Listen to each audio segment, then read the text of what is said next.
Hello, my Aloha tribe, and welcome to the Aloha Perspective, where you get a little bit of something and a whole lot of everything.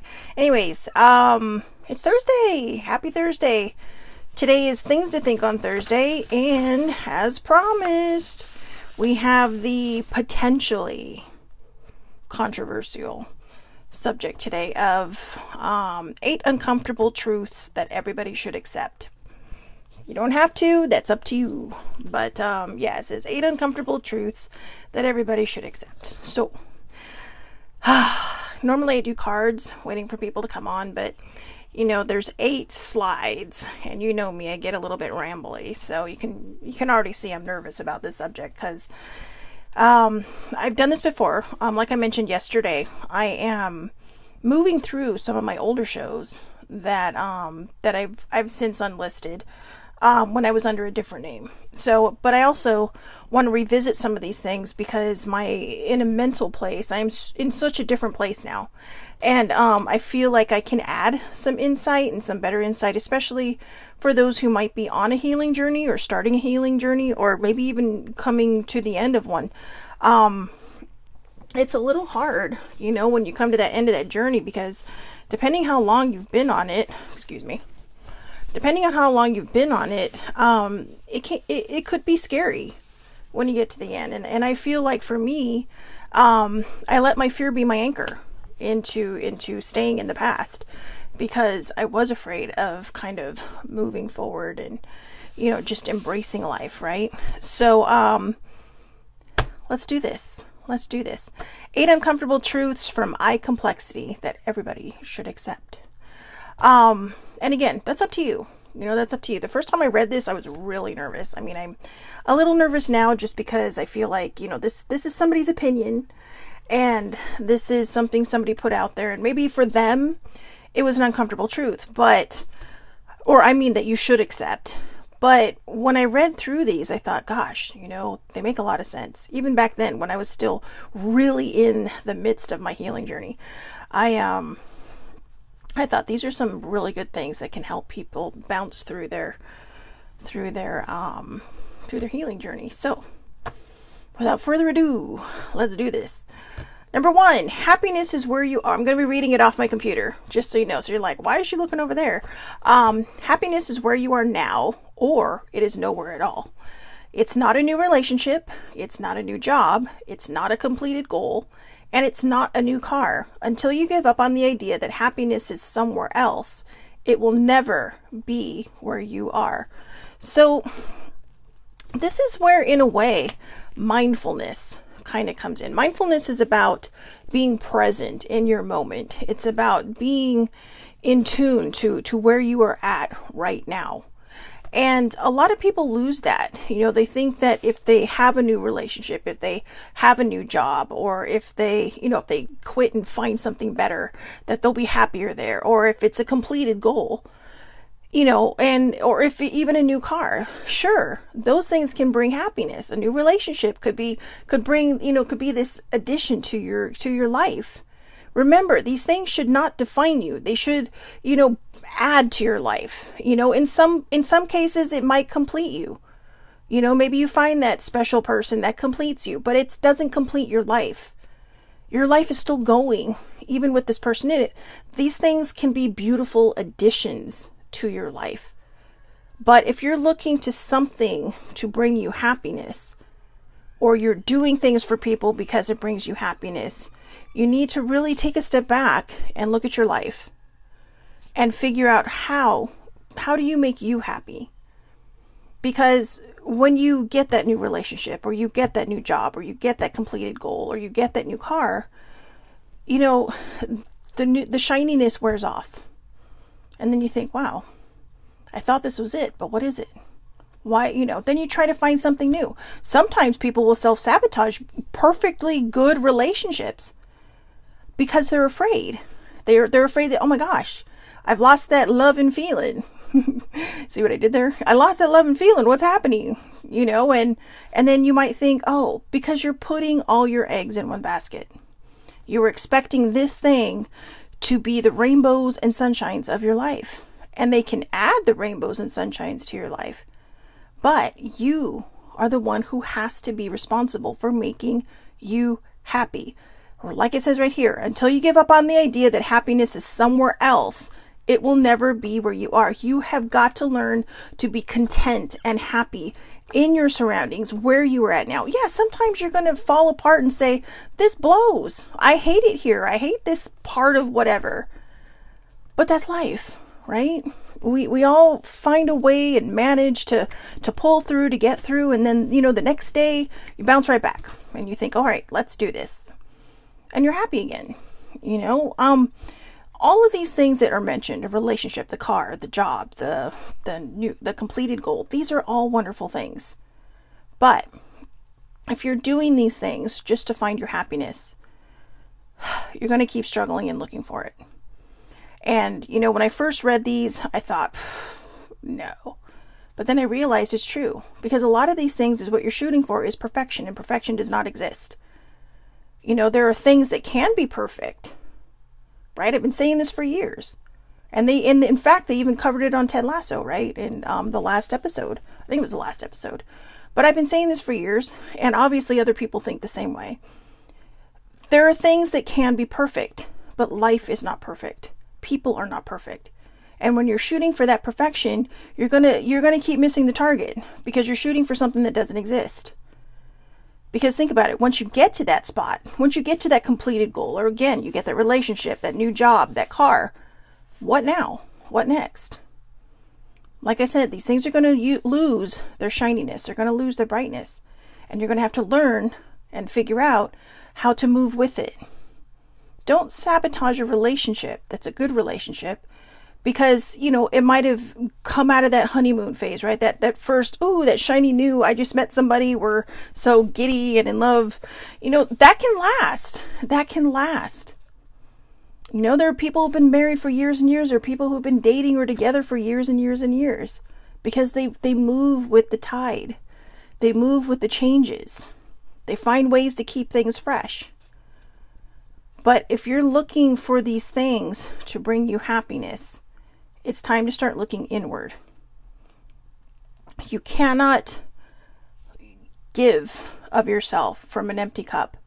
And if you were trying to use other people's joys or the joys of outside things to fill your cup is going to struggle to stay full.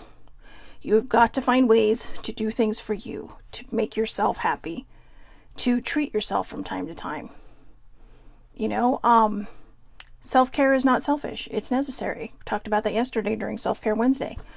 So that's something to think on. Again, happiness is where you are now or nowhere at all. Number 2, quitting is for winners. You're going to like this one. You're going to be like, what? What the hell is that? Quitting is for winners.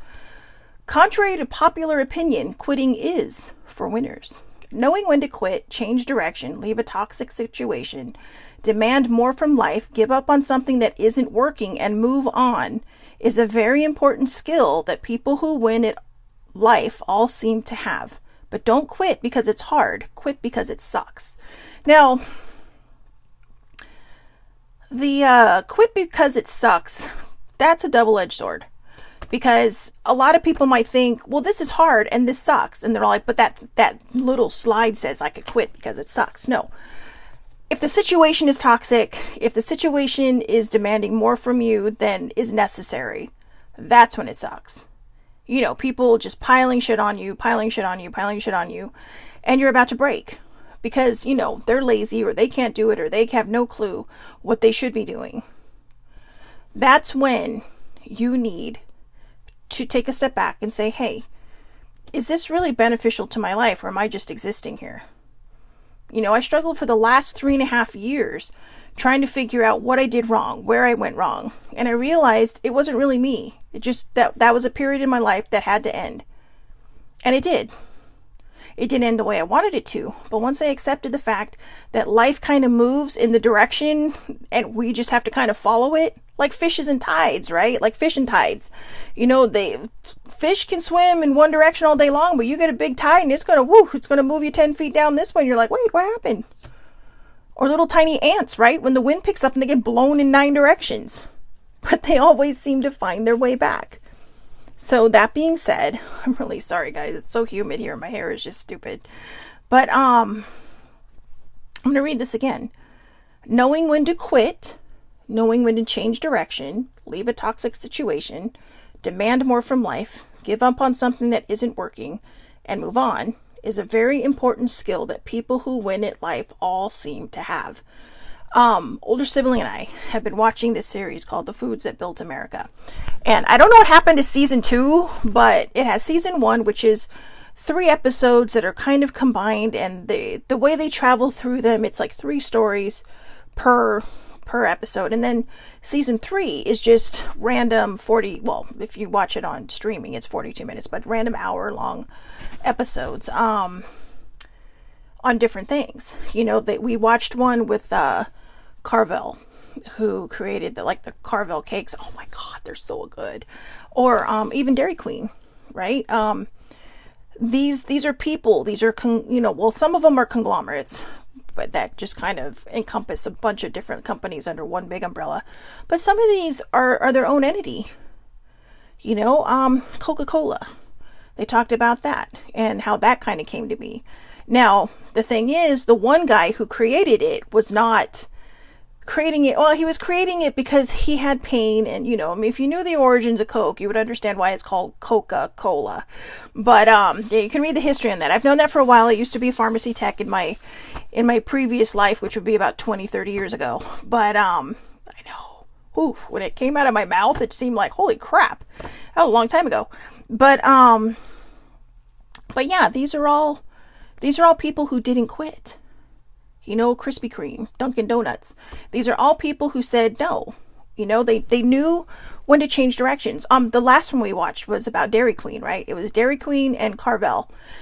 And the Dairy Queen one, it was a father and a son. And contrary to popular belief, or contrary to, popular situations, I should say, I'm not sure why older sibling keeps laughing at what I'm talking about, or just because I'm bringing this up. My poor father, we have a meeting point. So, we were in the car the other day, and I was just like, did you know that M&Ms were built out of spite, or created out of spite? But these are all these different things. Trust me, watch this show. I don't want to give anything away. But like with M&Ms, with Mars, well, basically M&Ms, with Dairy Queen, with Carvel, these are people who did not quit. These are people who did not give up. When the wind shifted, they shifted. When it was time to move on, they moved on. Right now, we're right in the middle of an episode, but poor sibling was hurting yesterday and fell asleep on, the origins of Taco Bell. Right? I mean, this poor guy lost his business twice. One in a divorce, and the second in a business dispute. And then poof, this newest idea. I mean, we haven't gotten there yet, but obviously it's going to be Taco Bell. But I mean, these are things that people did not give up on. These are ideas where people just didn't quit. They wanted to because it was hard. They wanted to because it sucked, but they didn't. That's why I said I take a little exception with quit because it sucks. Do not quit because it sucks. Quit because it's toxic. Quit because you demand more from life. Quit because, you're giving on something that isn't working and moving towards a way that it might. It could be the same idea. You just may have to take a different approach to it. I'll give you an example. My writing. Because I grew up really, I've shared a lot of my past, so I'm not going to really dive back into that. But part of that made me have the need to control things. And I think kind of a side effect of that was perfectionism. Like, everything has to be perfect. Everything has to look right. Everything has to be this, that way, or the other. And so when I'd write, I thought, well, the first draft has to be perfect. Come on, seriously, I literally have a sticker on my computer that is supposedly a quote from Ernest Hemingway that says, the first draft of anything is shit. I say I believe it's him. People attribute quotes to the wrong people, but, judging from what I know about Ernest Hemingway, would not be surprised if that really is his quote. And I honestly, truly believe it is. And so I thought, you know what? I'm just going to start writing just kind of the recipe of the story, right? The chapters, the ideas in each chapter. I'm going to take a short story. Then in my second draft, I'm going to fill in everything. I'm going to fill in the meat. I'm going to fill in the details. I'm going to fill in all this other stuff. I write a little differently than some people because I don't always necessarily give descriptions to all my characters. Because I like people, when I read, I tend to put people into characters, into these characters. Not always. Sometimes some random person I've never met will just appear in my head on what I think they should look like. But I do know people who read these things, say, oh yeah, I totally had this person in mind when I was reading this, and it's like, whoa, really? And then you're like, oh, I thought I was the only one that did that. So, and I know, so it's just how it is. But yeah, I figured that out. That I was really shooting myself in the foot, which is why I probably didn't finish a lot of my stories and why I'm going back now and saying, hey, just, yeah, it takes a little longer, but this is the process. So don't quit because it's hard, and do not quit because it sucks. I don't care what that slide says. Do not quit because it sucks. Quit because it's not working or it's toxic, and find another way around. All right. Number 3. If they really wanted to, they would. So again, if they really wanted to, they would. If you apply pressure, they'll do what you want them to. If you take the pressure off, you'll see what they'd rather do. Never waste your life fighting what someone would rather do. Let them go, move on, do better. Now, this is another slide that, in my personal opinion, is a double-edged sword. Because it could be, you know what, don't waste your time on people that don't give a shit.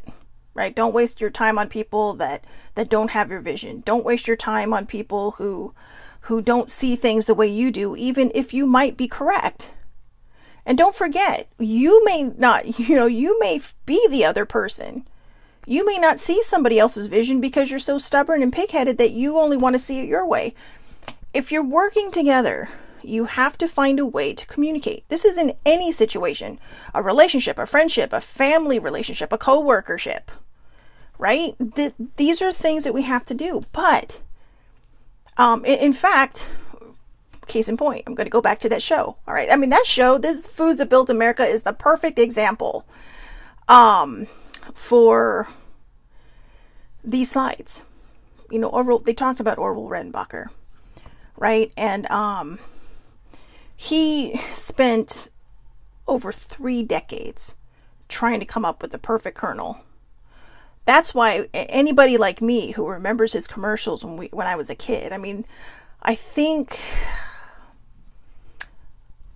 it was the 60s or 70s when Orville Redenbacher's gourmet popcorn, really kind of hit the market. But what we didn't know is he had a business partner. He had a business partner for years and years and years. Okay. And I don't want to give everything away. I really say, if you have Discovery Plus, watch this show. It's amazing. But his partner never gave up on him. His partner didn't always have his vision, but he's like, no, I know what I'm doing. This has got to be blah, blah, blah. And he kind of stuck in there with him. He let him do what he needed to do while he tried to take care of the other things. And it made them a lot of money in the end. His patience paid off. When you apply pressure now, on the other hand, say you are a parent, right? When you apply pressure when you apply pressure to someone, whether it's a worker, whether it's your kid, whether it's whatever situation, a partner, a spouse, a friend, a family member, they're going to do what you want them to do. Okay, but they might be grumbling, they might be complaining. If you take the pressure off, see what they're capable of. I've seen a lot of parents who push their kids into certain types of careers. And I don't know if it's because it was not a dream they were able to complete. Maybe it's a situation where they just want better for their kids, and they think if they push them and push them and push them into this particular, avenue, that they're not going to have to struggle the way they did. But are they happy? Are they happy? When you take the pressure off of a child and you see what they're capable of, they could be, say you're pushing them into the medical field. They might be a mediocre medical worker, but they go home and they might be the most fantastic artist.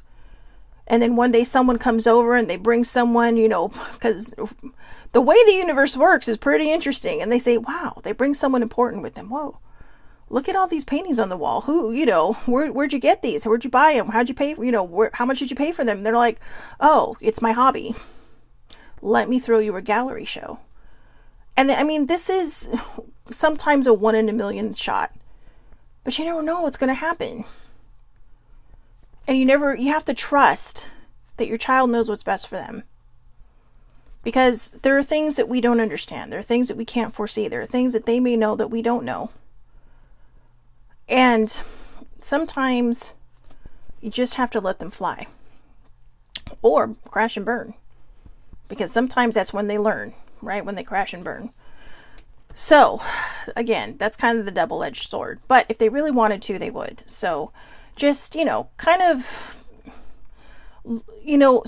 try that on and see how it feels with you. Because if you're in one of those situations where you're forcing someone to do something they're not capable of doing, you're just, you're kind of just making it hard for everybody around you. So, patience, and sometimes if you need to have a hard talk with people, have the hard talk with people, because sometimes they may just be so in their heads that they can't move. They can't get things done. So number 4, taking no risk is the biggest risk.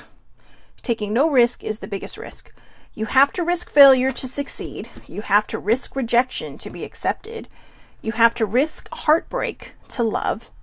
If you're always avoiding risk, you risk missing out on life. So I have a sincere fear of rejection on every level. And that goes way back. That goes way back to when I was probably a teenager, and I think there's a level of confidence that comes with taking risks. And I think we should all try to strive to have that level of confidence. If you don't, apply for that job, you're never going to know if you would have gotten it or not.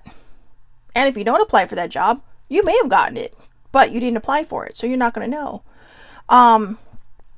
If you, want to be accepted, you have to take that risk and reach out to people. If you want to fall in love, you have to take that risk of heartbreak. Yeah, it can be scary. And, sometimes things don't work out, but you take the lessons from them. I was so bitter about all the relationships I used to have in the way back days. Back when the dinosaurs roamed the earth. But, I'm just kidding. But, I looked back on them and I thought, these are things I could have done different. But there was one key thing in all of them. I always, as I mentioned yesterday, I always gave up who I was to please them. I always gave up who I was to please them. I made sure all their needs came first. And then, I didn't take care of myself. And when you're in a good, healthy relationship, it's a partnership. But it's a loving partnership. And, when you communicate, when you have trust, when you have honesty, when you have, understanding, there's always going to be weird, tense moments in any relationship. But communication helps you work through it, and you have to take the risks. I've done some really silly things in my life, taking risks that never panned out. I sent out letters. I sent out a letter, and I got so nervous it ended up sounding like a thank you note. But, and I'm not kidding, it did. But, I figured, hey, I tried. I reached out and it didn't pan out. So that's okay. That's okay. Because how do you know unless you try? But by always avoiding risk, you avoid the chance of missing out on life. You're risking the chance of missing out on life. So that being said, I need to follow my own advice. My father is always trying to get me to put my stories out there, but the man read one really wonderful story that he loved when I was in high school. But, he thinks that I have that talent. And, when somebody who loves to write and who should have been a writer themselves says these kind of things, you kind of have to wonder, what am I missing out on? Because I'm so afraid. Don't let fear be your anchor. All right, take that risk. Rejection sucks, but not everybody's going to end up rejecting you. Remember, they talk about all these people. I think the book, The Help, was rejected like 50 something times, literally like over 50 times. And then one person said, oh, hey, yeah, it ended up becoming a bestseller. It ended up becoming a movie. Speaking of another one, 50 Shades of Grey, right? That whole trilogy. I know that's a random example, but she ended up self-publishing.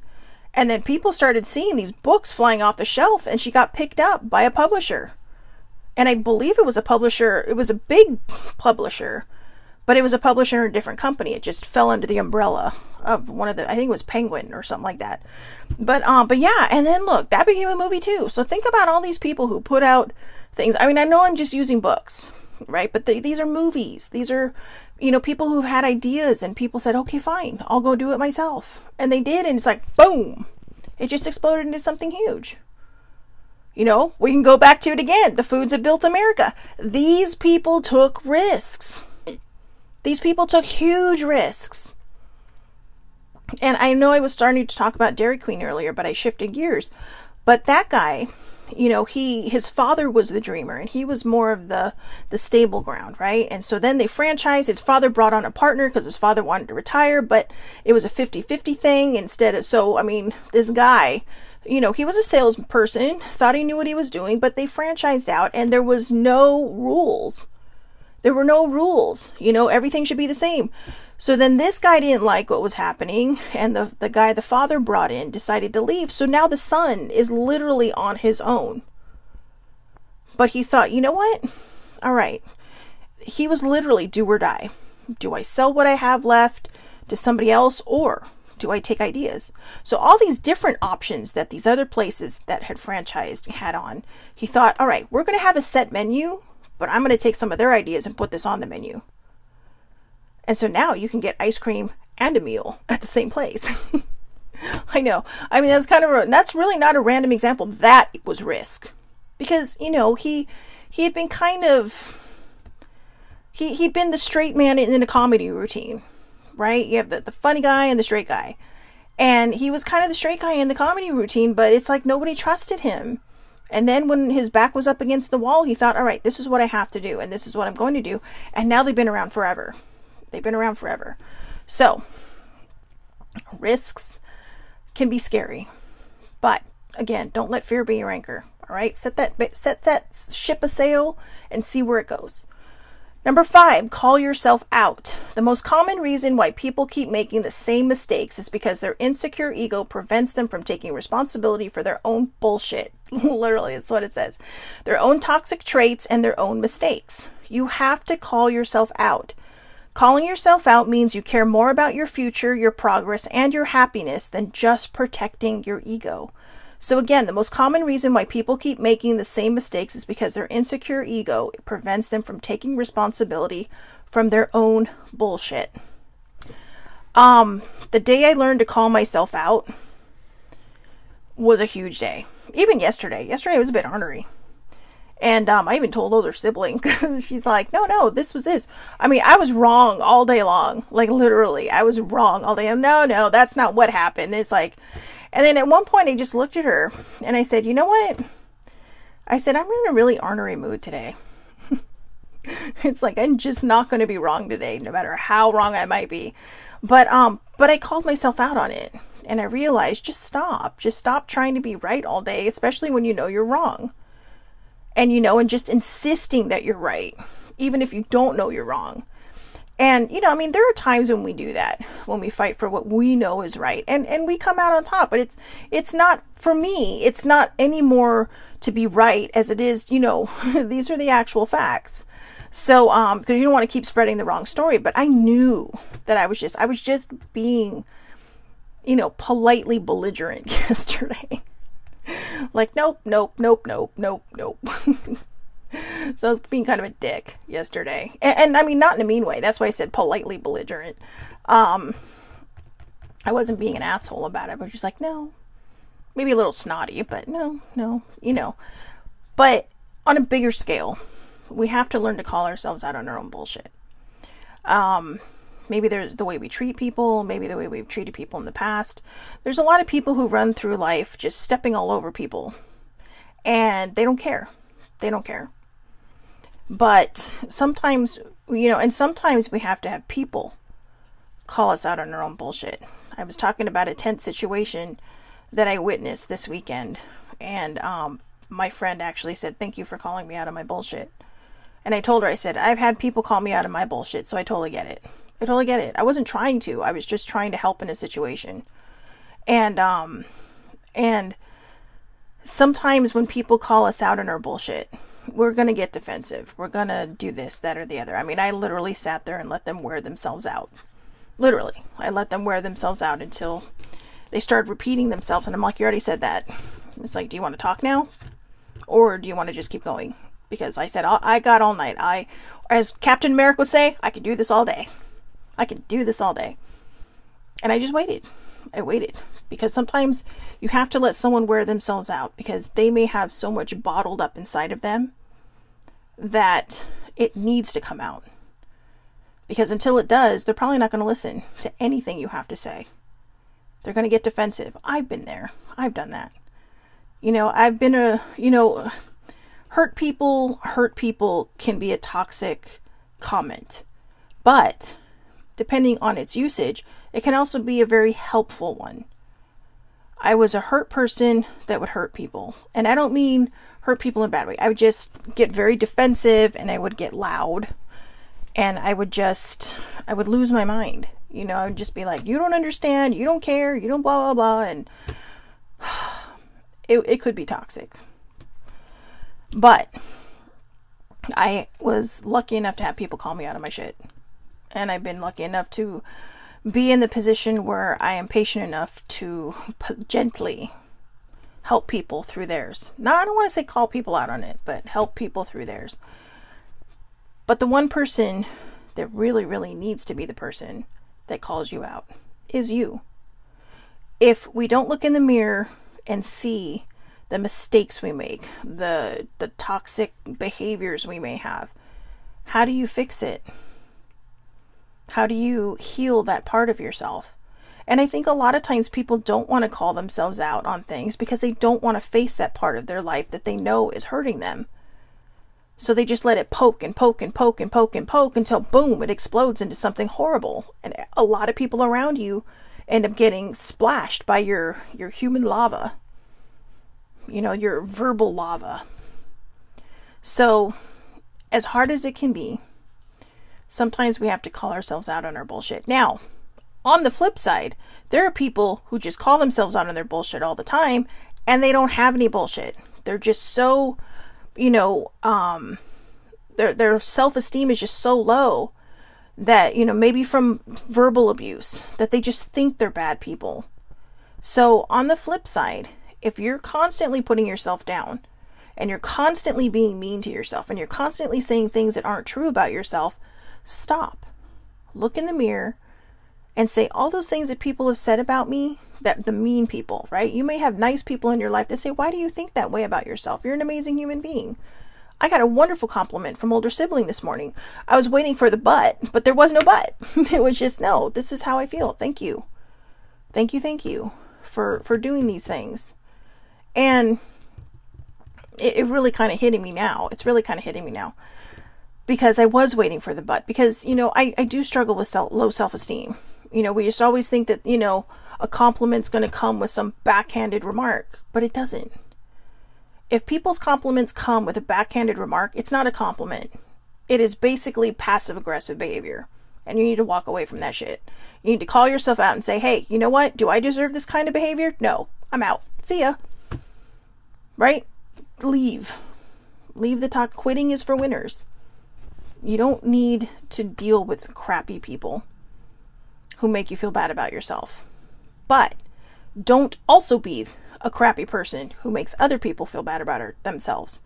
That's where the hurt people hurting people also comes in. That's when it's toxic. When we weaponize our pain and hurt other people. That's not acceptable either.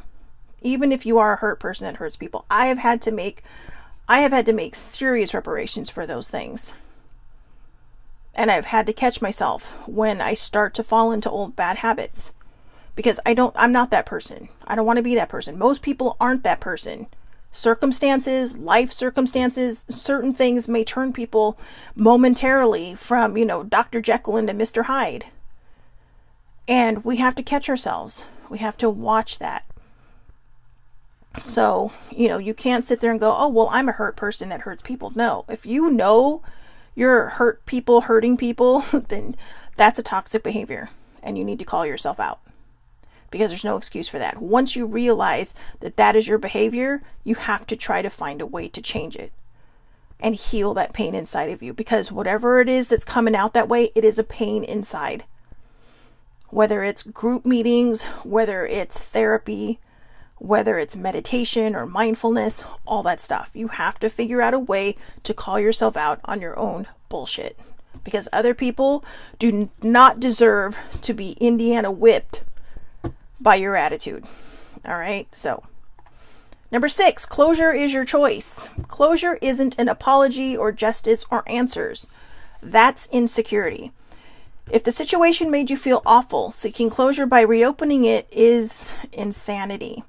Closure isn't something they can give you. Closure is moving on. Closure is your choice. Now, I know a lot of people will sit there and say, no, I deserve that apology. And for some people that might actually be closure. So this is why I said that these slides are mildly controversial, because I can see where other people would say, no, they deserve, I've earned this. But think of it this way. You have people who lose family members, right? When my mom died, I thought I need to find closure. When Sissy died, I'm like, I need to find closure. And closure doesn't always come to us the way we want it to come to us. We literally have to decide when it's time to move on. I talked about in the past how bad things happened to me. I never got closure from the people, but I had to figure that out myself. I had to say, no, I'm done. I'm done letting this suck the power out of my life, suck away my power. And I took my power back and I got my closure. Some people feel like they need an apology or justice or answers for that closure. You have to decide on that closure, because sometimes you get that apology. Sometimes you get that justice. Sometimes you get that answer. And it may not feel like enough. So you want more. Because maybe you've lived in this pain for so long. And maybe when you feel like you've gotten any of those number of things, you think, whoa, you know what? How come I don't feel better? Because you have to choose that closure. Those things can help. An apology, justice, or getting the answers to something that you may have felt you deserved. But you have to choose closure. You have to decide when enough is enough and to move forward. It doesn't mean you're always going to move on from it. Grieving in itself it's a very shaky ground. It's very shaky ground. Depending on what you're grieving. If you're grieving the loss of somebody, you're never going to get over it. You're just going to learn to live with it. And from time to time, you're going to feel that sadness. But you get to decide if that sadness turns into a weeks-long spiral. You get to decide if that sadness ruins your whole day, or just makes you think for a moment. It might hurt your heart for a while. I miss my mom every day, but there are some days when the memory of her just, it compounds into something huge. But I have to make the decision to move forward, or to just sit in that pain for a while. And sometimes I'll sit in the pain to help it move forward, to help it move on. And it could be minutes, it could be an hour or so. Sometimes it might be a whole day. But then you get to decide, do I drag this into the next day? Or do I go to sleep, wake up and say, hey, you know what, that happened yesterday, but I'm better today. So closure is a choice. And let's see, number 7. If you're happy alone, you'll be happier together. If you're happier alone, you'll be happier together. There is no type of affection that can fill the void in a person who doesn't love themselves already. There is no independence in dependency. There is no personal security in attaching yourself to a secure person. Until you have a healthy relationship with yourself, you won't make healthy decisions about someone else. I know firsthand how true that is. There's someone I know who knows somebody else who is constantly getting into bad relationships, constantly putting themselves in ridiculous situations, and who recently got themselves into a lot of trouble because of the bad choices they made, because they do not know how to be alone. I know that might seem mean. I know that might seem unfair. But if there's one thing I learned, I know I joke a lot about being single, like, back in the dinosaur age when I was dating. But I will say this. I have learned that I can survive outside of a relationship. That's why I said, when I get into a relationship one day, it's going to be something that adds to my life. It's going to, it's going to be probably a bit of a, oh gosh, what I'm trying to think of the phrase. I think it's going to be a bit of an adjustment and a learning curve, because I've been single for so long and I am so set in my ways. But that's where you learn how to compromise, right? That's where you learn how to communicate. And when you can learn that, you can evolve into something so amazing. When you don't need to depend on somebody else to be there to hold you. You don't need to depend on somebody else to be there when you're falling apart. When you learn how to raise yourself to a higher level of existence, to remind yourself spiritually that you are an amazing human being, that you are capable of living this life, doing what it is you want to do. There really is no independency. Being dependent on somebody else can also cause you to sabotage relationships, not just love relationships, but family relationships, friendships, because you're constantly waiting for something bad to happen, or you're constantly in defense mode. So the minute somebody says something, you're jumping down their throat like, whatever, or you're masking it by trying to be funny and self-deprecating and all that stuff. That's not helping yourself. All that is throwing yourself under the bus and thinking, well, they don't love me, so my world's going to fall apart and blah, blah, blah. When I broke up with my last boyfriend, because we were shifting in very opposite directions, I was still very much in love. I really was. And I thought he was my person. And, but over time I realized it was a very unhealthy relationship. Really all of my relationships except for one, which was only about a month long, were very unhealthy relationships. It was all take on their part. Well, I gave. One relationship I was in, it was a give and take. It was only 1 month of my life, but it was very memorable because I remember it because of the way I was treated. And it felt like there was so much respect in that relationship. But I didn't know how to be alone.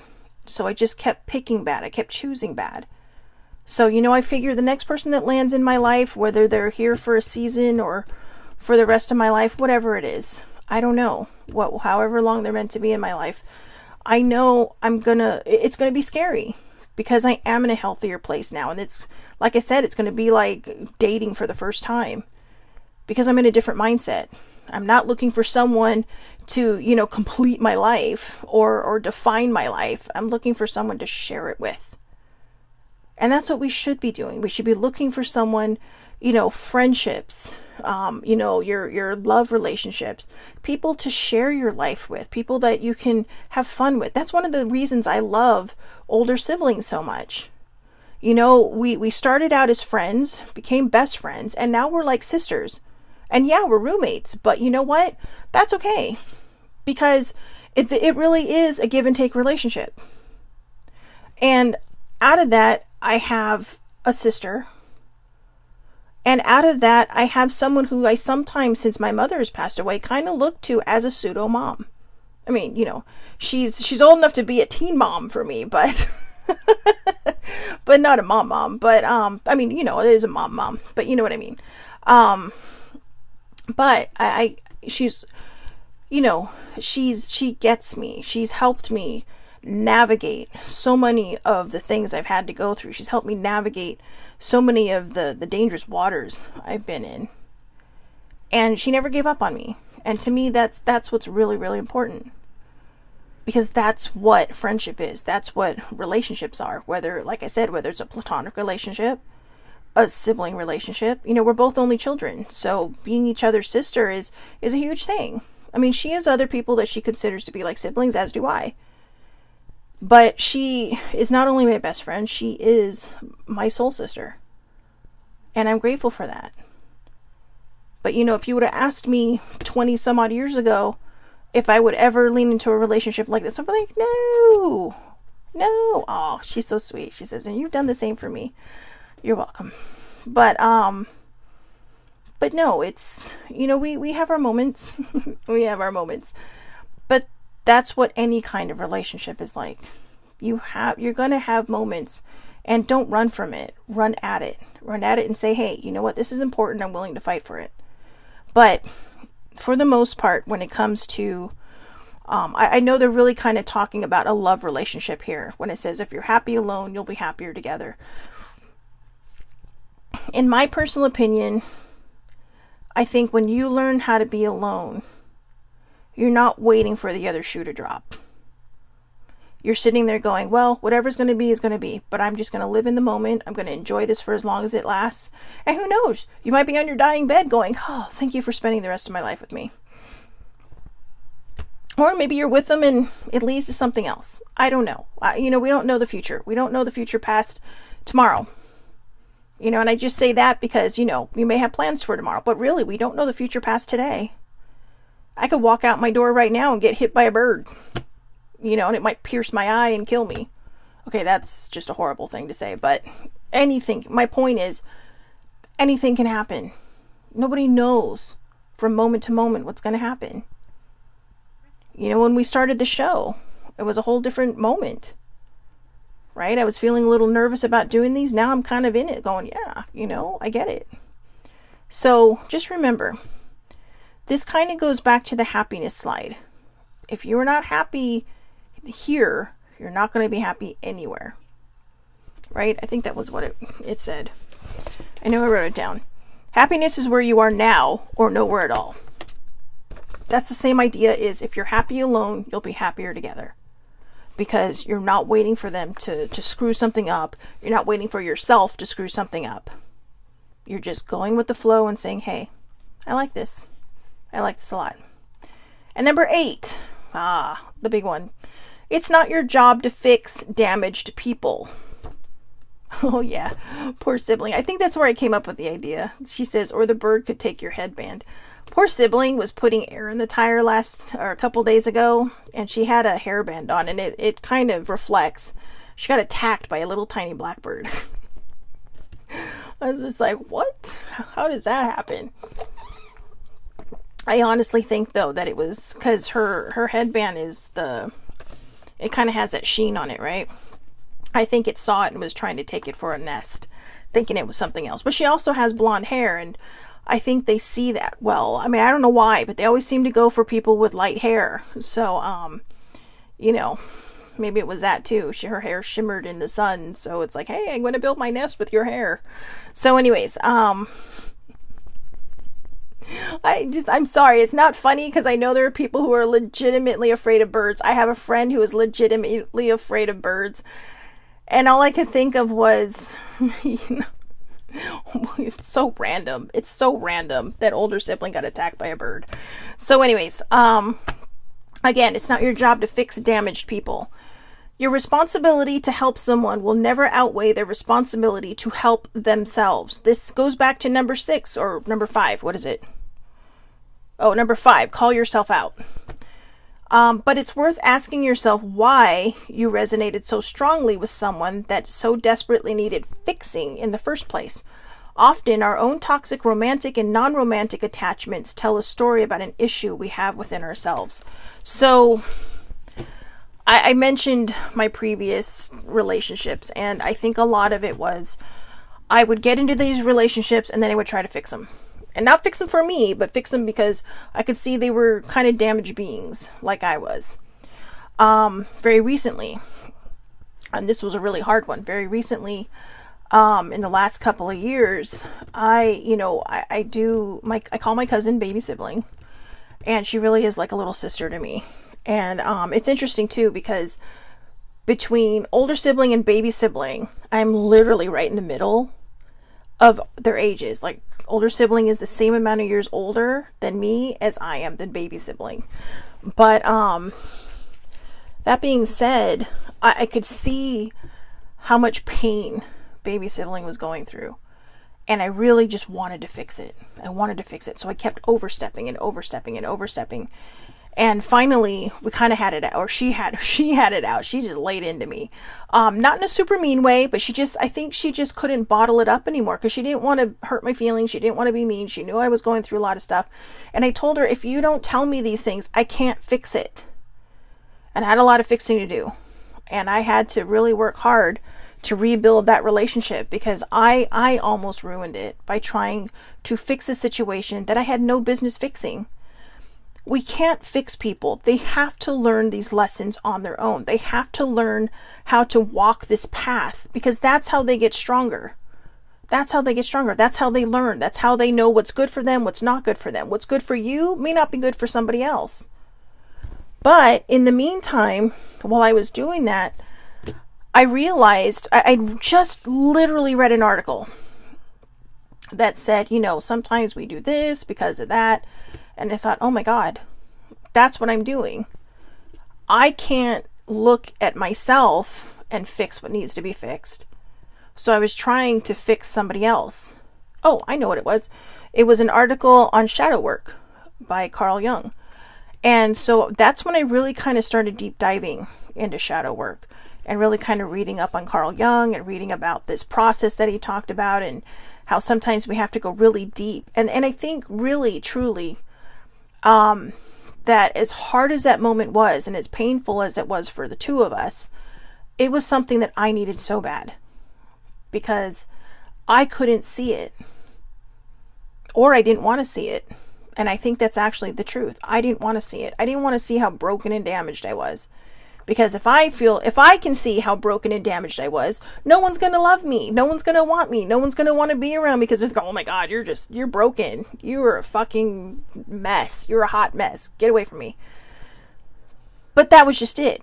I was worrying about what other people might think about me, instead of worrying about what I need to do to fix myself. It's scary. It's hard. But I promise you, when you come out of it on the other side, it is the most gratifying feeling that you are ever going to have. Well, maybe not ever going to have, but it was to date, it is the most gratifying feeling I've ever had. And I've had some pretty fun things happen to me. I've been in some pretty cool situations. I've done a lot of fun things in my life. But until I fixed all that, I really couldn't pay attention to all the fun things I'd done in my life. They just felt like a blip on the radar of my life. So it's not your job to fix damaged people. They have to do it themselves. You can sit there with them. You can guide them if they ask. But you can't just say, oh, hey, maybe you should try this. So now when we talk, I'll just ask her, do you mind if I say something? And, and I said, I'm just saying, it's just my opinion. You can not listen at all or whatever. And we've found that footing again. And in our relationship, I truly believe is actually much stronger than I think it was before, because we kind of had to grow through that separately, but together, if that makes any sense. She had to figure out her shit. I had to figure out my shit. And in the meantime, because I was learning all that, and she was learning to speak up, that I think it helped us grow. I mean, I can't really speak to her side, but I've seen the changes in her. And I'm not sure if it's directly, from that situation that we were in, or it's just because, I stopped trying to fix things, and she knows how to make herself grow. In the whole time I was healing, older sibling never tried to fix me. She just tried to guide me. She tried to help me through. She didn't say, oh, hey, don't step on that brick, because you never know. No, she just said, you walk where you need to walk. I'll be here right behind you, just in case. I will throw you a net if you need one. And it took me almost destroying a different relationship to really understand how much farther I needed to go. And now I'm just trying to navigate this whole life without, leaning into a healing journey. That healing part is over. Now it's just trying to figure out, where I fit in this world, where I belong in this world, and, how to live my life. How to live my life without worrying about the other shoe dropping. How to live my life taking risks. How to live my life, knowing that happiness resides in me, and that all these other things that might come into my life will just be this delightful, like the sprinkles on your sundae and the cherry on top, right? The cherry on top. Like the whipped cream, the sprinkles, the cherry, the spoon, so you could eat it. But those are the things I'm talking about. Oh, speaking of which, this is so random, okay? Because I was just talking about ice cream, but this is so random. So yesterday, while Sibling and I were watching the episode on ice cream, so see, we had to save this because we didn't have any ice cream at the time when this episode was supposed to come on, and we're like, nope, because we're gonna crave ice cream. So this time we had ice cream, so we circled back to the ice cream, to the soft serve episode. And the funny thing is she's all here. She hands me like an ice cream sandwich, right? Which I'm just going to put this out there. Ice cream sandwiches would be better if it were just chocolate and strawberry. I don't know why people insist on putting vanilla in there, okay? Because they make ice cream sandwiches with just vanilla. So someone needs to make one that's Neapolitan, just vanilla, or, strawberry and chocolate only. All right? Whoever's listening out there, make it happen. So,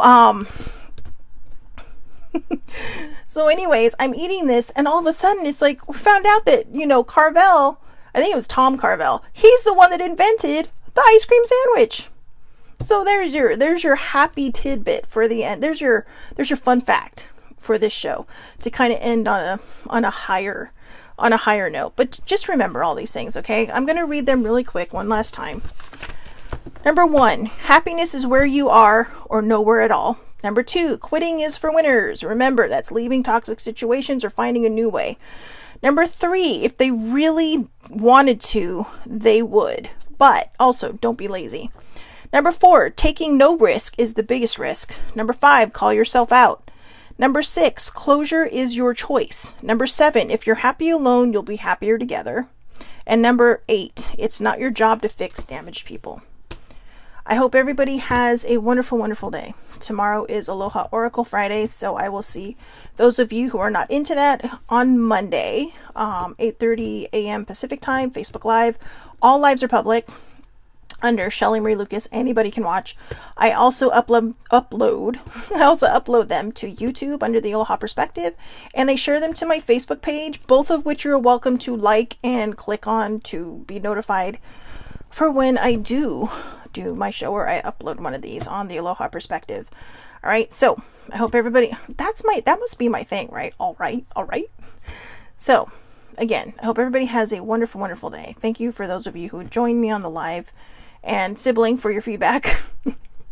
And yeah, one more time, like I said, if you have Discovery Plus, watch the foods that built America. It is an amazing show. I mean, I'm sitting there going like, wait, what? I had no idea.